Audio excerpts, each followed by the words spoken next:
Dice que Nerón lo metió en una caldera de aceite hirviendo, pero salió ileso, sin nada. ¿Por qué? Porque Dios tenía planes con él. Cuando Dios tiene planes con alguien, suceda lo que suceda, los planes de Dios no se rompen. Amén. Que bendito sea el nombre de nuestro Dios. Vamos a la cuarta palabra. Y esta es una de las más amargas. Elí, Elí, lama sabactani. Dios mío, Dios mío. ¿Para qué? No por qué. ¿Para qué me has desamparado? En griego, isti en cataleipo. ¿Para qué me has dejado atado y encerrado? ¿Por qué? Porque a causa del pecado de la humanidad a sus hombros, ahora el autor de la vida, el Padre, le daba la espalda. Y te digo algo, es mucho más fuerte el desamparo que el abandono. Yo puedo abandonar al Alfonso. ¿Y sabes qué es abandonar? Lo veo en un problema y le digo, ahí te quedas. Y eso es abandonar. Y eso duele. Pero el desamparo duele más. Veo que le están golpeando, veo que le están haciendo mal y yo estoy delante y me cruzo de brazos y no hago nada. Eso es el desamparo. Y eso es lo que sintió nuestro Jesús. El Padre no estaba lejos, pero no hacía nada. De ahí las palabras, ¿para qué me has atado y encerrado? Desde el principio el Padre y el Hijo habían estado cara a cara y nunca habían dejado de estar juntos. Y así como en realidad la divinidad del Hijo no puede ser separada del Padre, porque son una misma esencia. En el cuerpo, en la humanidad, fue abandonado. Y eso nuestro Cristo, como hombre, aún no lo había sentido jamás. Ahora se ve el desamparo. De tal manera que ya no puede decir Padre, a causa del desamparo, a causa de la carga del pecado en sus hombros, a favor nuestro. Y tiene que decir Dios, Dios mío. No puede pronunciar la palabra Padre. El pecado no lo permitía. Y solo le llama Dios. Dios mío, ¿para qué me han desamparado? Pero ahora vemos que pronto iba a entender para qué lo había desamparado. Vemos que la siguiente palabra le dice, tengo sed. Ahora había sentido el desamparo del Padre y ahora la sed. ¿Por qué desamparo y sed? Él era nuestro sustituto. Tenía que pagar por el pecado de la humanidad. ¿Y cuál era el pago del pecado? La muerte. Y la muerte sin Dios es separación de Dios. Ya la estaba sufriendo. La sed del maldito, como aquel rico que dijo, permite que Lázaro moje la punta de su dedo en agua y la pase por mis labios, porque estoy en un tormento. Ahora Cristo estaba sintiendo también la sed de la separación de Dios.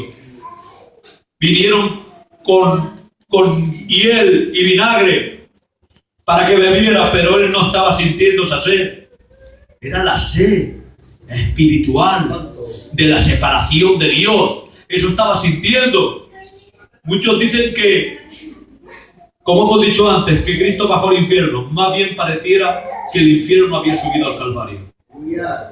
Porque estaba sintiendo nada más y nada menos que la sed del maldito, la separación de Dios. ¿Y qué faltaba? ¿Qué hay más en el infierno? ¿Oscuridad? Pues ahora dice que siendo la hora novena, el sol se oscureció. Tinieblas, sed y separación de Dios. Pero había una oración que había hecho nuestro Cristo allá en el Getsemaní, llorando amargamente. Y ahora da unas pinceladas el autor de los Hebreos. Hebreos capítulo 5 y versículo 7. Dice, y con súplicas y ruegos. Cristo clamó a aquel que podía librarlo de la muerte y fue oído. Y con súplicas y ruegos, ¿cuál fue la oración que hizo nuestro Cristo?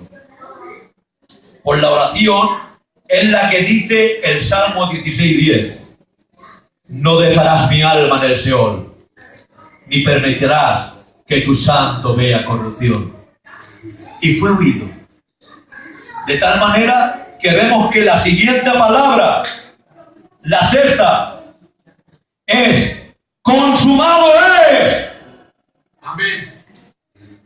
Esa palabra no fue el balido de un cordero, fue el rugido del león. Aleluya.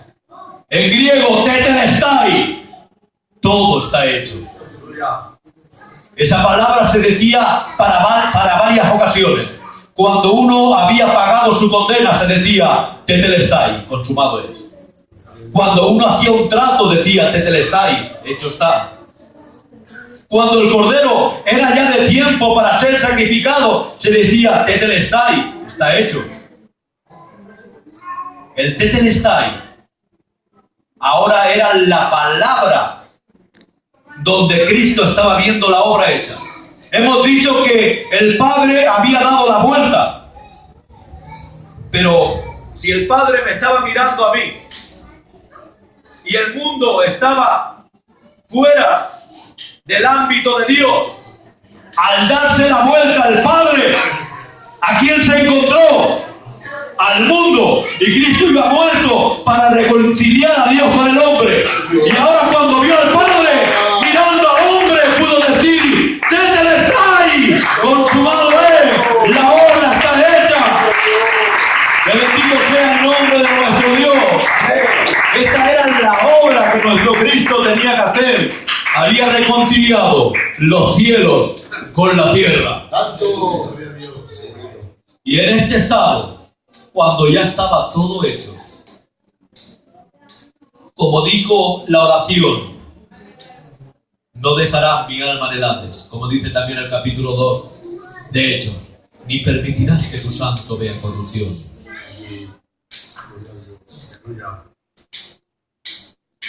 ¿Qué dijo? Padre, reconciliación otra vez entre Dios y el Hijo. La oración había sido hecha antes de morir. Su alma ya no iba a ir al Hades, porque ya el pecado había sido limpiado. ¿Dónde podemos ver esto? Nos vamos a Colosenses capítulo 2.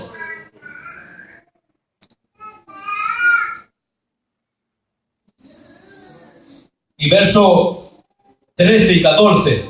Y a vosotros, estando muertos en pecados y en la circuncisión de vuestra carne, os dio vida juntamente con él, perdonándoos todos los pecados, anulando el acta de los decretos que había contra nosotros, que nos era contraria, quitándola del medio y clavándola ¿dónde? En la cruz.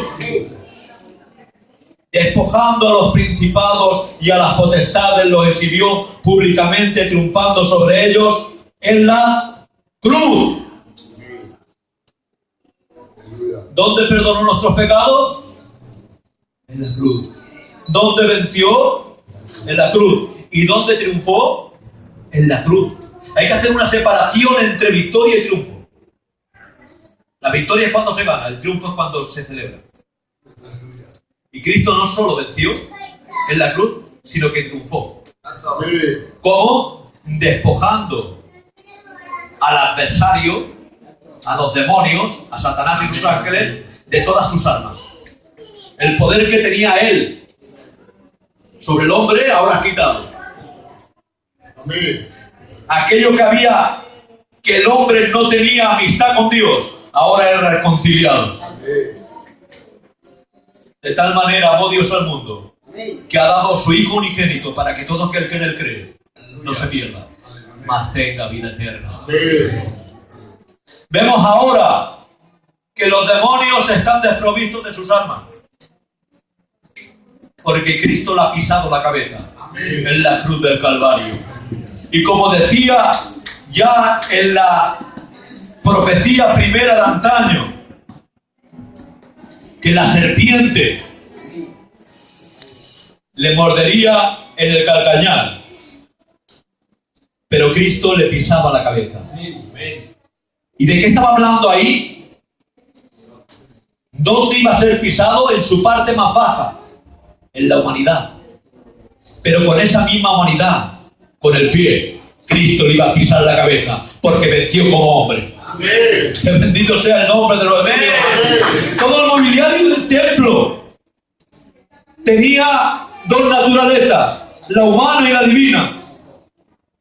Casi todo era de madera de acacia revestida de oro. Querían tapar la madera, que era lo humano, con el oro, que es lo divino. Pero nuestro Cristo, en su humildad, porque era manso y humilde de corazón, él era todo oro. Amén. Pero se revistió de humanidad. Y qué mejor detalle que la corona de espinas, que era de una acacia silvestre.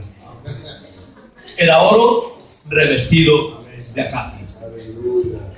Así es nuestro Cristo, manso y humilde de corazón. Que bendito sea el nombre de nuestro Dios. Pero a mí me llama la atención el triunfo. Aquí Pablo, cuando escribe a la iglesia de Colosas, sucede algo. El triunfo era algo tremendo y no se hacía siempre, porque costaba mucho. Hacer una celebración, un triunfo, era costosa. Aquí la vemos en España, cuando ganan la Liga, hacen el triunfo. Van por las calles, la gente va detrás, algo tremendo. Cuando ganan la Champions o algo de eso grande, tiene que haber sido algo muy importante para que haya una celebración, un triunfo. Por cualquier cosa no se hace el triunfo, porque cuesta mucho dinero. Tiene que haber varios aspectos. Haber ganado en tierra hostil a mucha gente, a gente importante y fuerte. Tenían que haber habido pocas bajas. El Imperio Romano iba a luchar contra Germania, contra Hispania, iba a luchar contra la Galia, contra Britania, contra aquellas provincias extrañas, y iba y atacaba. Cuando vencía y volvían, entonces celebraban el triunfo allá en la colina de Marte. Y ahí estaba Pablo observando cuando estaba preso, allí junto al palacio de Nerón, y vio algunos triunfos. ¿Y qué vía?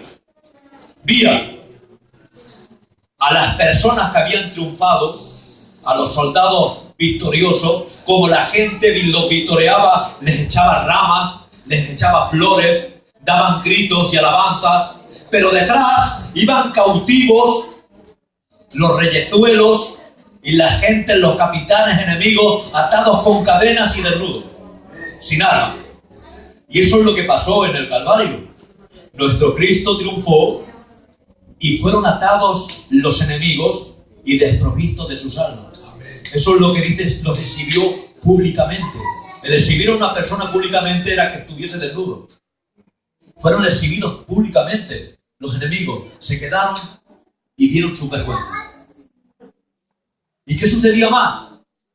Detrás iban con los botines de guerra, lo que habían ganado.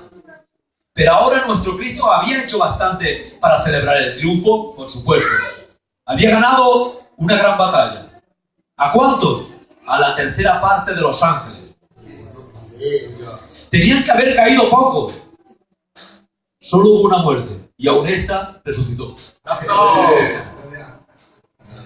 Y un botín grande, la reconciliación entre Dios y los hombres, y el seno de Abraham, que subió al cielo. Que bendito sea el nombre de nuestro Dios. Vemos lo grande, las maravillas que hizo nuestro Señor. Por eso ya cuando ya estaba todo consumado, pudo decir la última palabra. Padre, ya todo está hecho. En tus manos encomiendo mi espíritu. ¿Dónde fue el Espíritu de Dios? ¿Al infierno? A los brazos del Padre. No dejarás mi alma en el Hades, claro que no, porque se ha ido a los brazos del Padre, ni mi cuerpo verá corrupción, porque al tercer día resucitó. Amén. Que bendito sea el nombre de nuestro Dios. Amén. Vemos a unas mujeres que al tercer día de mañana fueron a llevar ungüentos y especias aromáticas, pero Cristo ya había resucitado.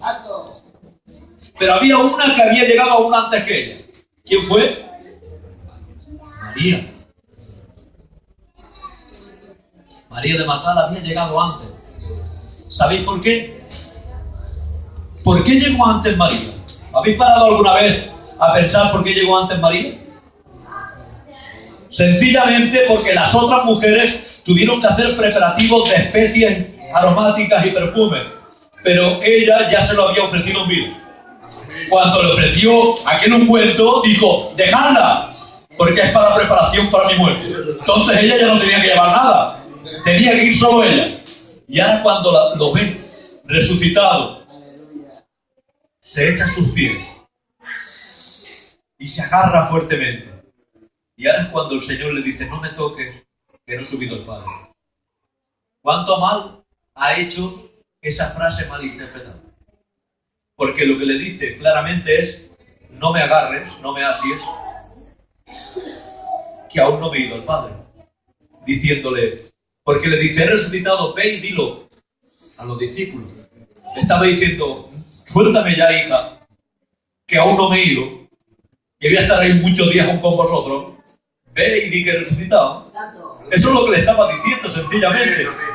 Porque vemos que Cristo había subido en espíritu al Padre, pero con cuerpo glorificado no subió hasta los 40 días. Por eso vemos que aunque le dice aquí: no me asies, y muchos han dicho: no lo tocaba porque no estaba glorificado, porque aún no iba a subir al Padre, si no subió hasta los 40 días. Y vemos que después le dice a Tomás: mete aquí el dedo. Entonces sí que se podía tocar. Y comió con ellos. Claro que se podía tocar. Pero una mala interpretación puede traer muchos errores. Deciros que el Señor nos ama mucho. Amén. Y ya has visto lo que ha hecho con nosotros. Amén, amén. Que no éramos nada y ahora somos nación santa. Santo. Real sacerdocio y pueblo adquirido por Dios. Que el Señor nos bendiga grandemente.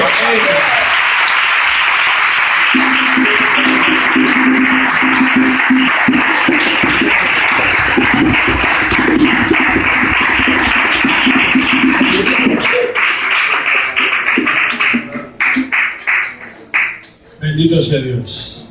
Damos gracias al Señor, hermanos, un día más por el siervo, esta palabra y todo lo acontecido en el nombre del Señor.